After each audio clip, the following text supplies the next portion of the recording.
Bakarreko itxaron behar esan duzuena, gaur hemen gaude guztiontzat zertzagokoa oso garrantzitsua da, eta horregatik, bakoitzak akordatu dugun testuaren zati bat irakurriko du.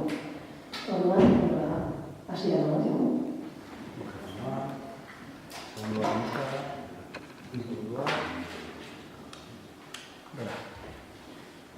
2016ko irailean, Arrasateko udaleko indar politiko guztien parte hartzearekin, EAJ, EH Bildu, PSE, Euskadiko Ezkerra, Badeike eta Irabazi, oroimena eta elkarbizitzaren maila abian jarri zen.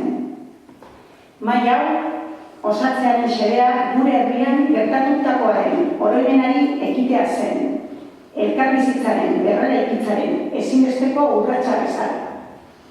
Zeregin hau, aurrera eramateko, maila honek elkar errespetuzko, zintzotasunezko eta konfidentzialtasunezko baldintzak sortu behar izan ditu, elkarrizketa dedikatu eta konplexuei heltzeko aukera emango zuen eremu seguru bat eraikitzearen.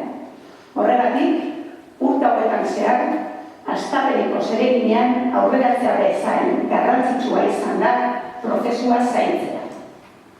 Azken hilabete hauetako elkarrizketa bizien ondoren, non oroimena eta giza eskubideen inguruko adituen lana eta aholkularitza ezinbestekoa izan den, oroimen partekatu bat eraikitzeko oinarrizko adostasunak lortzea posible izan da.